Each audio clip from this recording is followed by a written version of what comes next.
Hello ji guys and welcome back to my channel. स्वागत है आप सभी का मेरी एक और नई वीडियो में।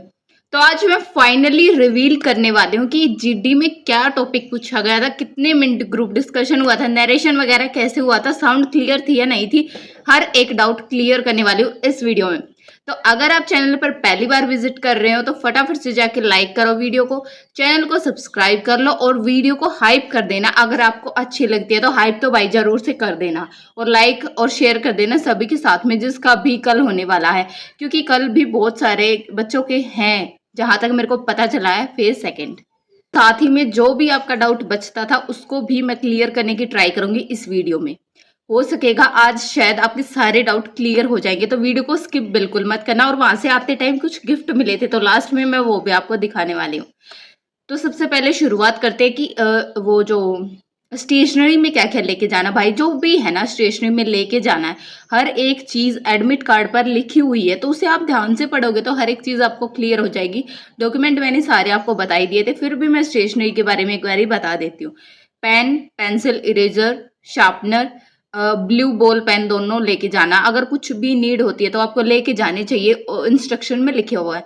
ग्लू स्टिक, स्टेपलर और आई थिंक यही था। और ओरिजिनल डॉक्यूमेंट में मैंने आधार कार्ड और पैन कार्ड शायद नहीं बताया था, क्योंकि कमेंट आ रहे थे वीडियो के नीचे बहुत ज़्यादा, तो वो भी ओरिजिनल लेके जाने। और वैसे तो फोटोकॉपी शायद नहीं चाहिए, लेकिन एक एक फोटोकॉपी दोनों की करा ले जाना, क्योंकि मैंने तो करा ली थी। बाई चांस कहीं पे भी ज़रूरत पड़ सकती है, तो बी प्रिपेयर्ड फॉर एवरीथिंग। हमें पहले ही प्रिपेयर होना चाहिए हर एक चीज़ के लिए, क्योंकि बाद में फिर वहाँ जाके सबमिट कराना पड़ता है तो काफ़ी दूर पड़ जाता है। तो पहले ही अपना प्रॉपर सब कुछ लेके जाओ। लंच ब्रेकफास्ट का मैंने सभी बता दिया था। मैंने ऑलरेडी 2 वीडियो डाल चुके हैं मेरे फेज 2 के ओवरव्यू एक्सपीरियंस को लेके। अगर आपने अभी तक नहीं देखे है ना, तो यहाँ पे मैं थंबनेल लगा रही हूँ, दोनों का दोनों ही जाके देख लो, बहुत ज़्यादा इंपॉर्टेंट रहने वाली है। उसमें मैंने PFT 1, PFT 2 और SRT के बारे में, डॉक्यूमेंट के बारे में हर एक डिटेल बताई है। और अब मैं बताऊंगी कि PFT में 1 में कितनी आउट हुई गर्ल्स, सेकंड में कितनी आउट हुई, उसके बाद SRT में कितनी आउट हुई। तो पहले PFT 1 की बात कर लेते हैं। PFT 1 में ओवरऑल पहला जो बैच था वो था 72 का, जिसमें से 60 क्वालिफाई हुई थी। सेकंड जो बैच था आई थिंक 120 के अराउंड था और 87 लड़कियां आउट हुई थी। तो जो पासिंग थी लड़कियां वो थी 147 टोटल हो गई थी। उसके बाद SRT, उसके बाद PFT सेकंड हुआ था, जिसमें ओवरऑल ऐसे पूरा ग्रुप में खड़ा करके लड़कियों को कराया गया था। ज्यादा ध्यान किसी पे नहीं दिया जा रहा था, सिटअप में भी नहीं इतना ध्यान दिया गया। वैसे देख सभी को रहे थे, 10 से 12 बंदे थे वहां पे ऑब्जर्व करने के लिए, लेकिन ग्रुप में इतना ध्यान नहीं जाता है किसी का भी। उसके बाद स्क्वैट में भी ऐसे ही हुआ था, ग्रुप में हुआ था तो ज्यादा ध्यान गया नहीं किसी पे भी। तो PFT सेकंड में किसी भी लड़की को आउट नहीं किया गया था, तो ये बहुत अच्छी बात है। किसी की अगर वीक है स्क्वैट या फिर सिटअप वगैरह। उसके बाद 147 क्वालिफाई हुई थी। फिर SRT सभी ने दिया और SRT में 57 बाहर हो गई थी, आउट हो चुकी थी। तो बची कितनी, 90। GD के लिए सिर्फ 90 बची थी। अब बात करते हैं GD की। GD में क्या रहा क्या नहीं रहा। तो GD में भाई में 90 लड़कियां थी। उसके बाद एक पर्सनल डिटेल वगैरह फिल कराई थी। डॉक्यूमेंट सभी के कलेक्ट हुए थे, जो जो फोटोकॉपी के उन्होंने पहले ही सेट बनवा के रख लिए थे उनको कलेक्ट किया गया था। और ओरिजिनल तो भाई उन्होंने पहले ही कलेक्ट कर लिए थे। फिर 15-15 के ग्रुप में, मेनली 15 का ही था, तो उसमें डिवाइड कर दिया गया था, तो 6 ग्रुप बने थे। 6 ग्रुप बनने के बाद सभी को सेपरेट आउट कर दिया गया था। फिर बारी आती है GD की। तो आप सभी को तो पता ही है, GD में मेरे को पहले ही डर लग रहा था कि कैसे होगा क्या होगा, लेकिन मैं पहले ही बता देती हूँ, GD का बताने से पहले GD में किसी को भी आउट नहीं किया गया। हमारे ग्रुप में से तो किसी को आउट नहीं किया गया था।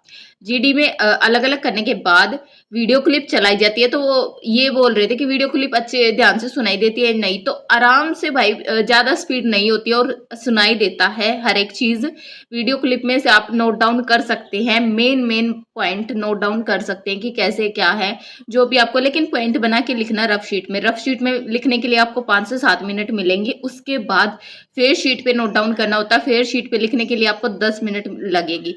तो आप आराम से बहुत इजीली सब कुछ लिख सकते हैं। हर एक इंस्ट्रक्शन आपको दी जाएगी कि कैसे लिखना है कैसे नहीं लिखना है, सब कुछ आपको बताएंगे, लेकिन आपको ध्यान से सुनते रहना, उनके इंस्ट्रक्शन को बहुत ध्यान से नोट डाउन करना है। हमारा जो टॉपिक था वैसे सभी का अलग अलग था, मैं बताती हूँ, फिर भी वर्किंग वुमेन था हमारा टॉपिक, मतलब जो लेडीज काम कर रही है, आर्म्ड फोर्स में है, कोऑपरेटिव सोसाइटीज में है, जो कहीं पे भी है, टीचर है, डॉक्टर है, लाइन में, मतलब जो लड़कियां घर से बाहर निकल के काम कर रही हैं, ये टॉपिक था हमारा। इजीली पता चल गया था कि टॉपिक क्या है, सुनने से ही प्रॉपर नरेशन हुआ। उसके बाद फिर भाई वन ग्रुप डिस्कशन हुआ। नरेशन में तो सभी ने बोल दिया था, अगर ग्रुप डिस्कशन में कुछ लड़कियों को चुप करा दिया था पहले ही कि आपका पहले ही नरेशन काफी अच्छा हो गया तो अब आप मत बोलो, और लास्ट में तो 2-3 लड़कियों जिन्होंने नहीं बोला था उनको बहुत आराम से मौका दिया गया कि आप अपनी बात रखो, आप रफ शीट में से देख के भी बोल सकते हो। तो इतना इजीली हो गया था जीडी। तो जीडी से बिल्कुल भी नहीं घबराना जिससे एसआरटी से, एसआरटी बहुत बड़ा बवाल मचा हुआ है। आपने अगर मेरी एसआरटी वाली वीडियो अभी तक नहीं देखी है ना तो फटाफट से जाके वो देख लो भाई, बहुत ज्यादा इंपॉर्टेंट है। उसमें मैंने एसआरटी को लेकर सारे डाउट क्लियर किए हैं। ऐसे 90 लड़कियां थी तो आई थिंक 90 की 90 को पास कर दिया गया था। उसके बाद हमारा कुछ प्रोसेस होने के बाद, उसके बाद भी काफी टाइम लग गया था। तो शाम को हमें पता नहीं, शाम तो हो ही गई थी, 5-6 या 6:30 के अराउंड हमें बाहर निकाला गया था।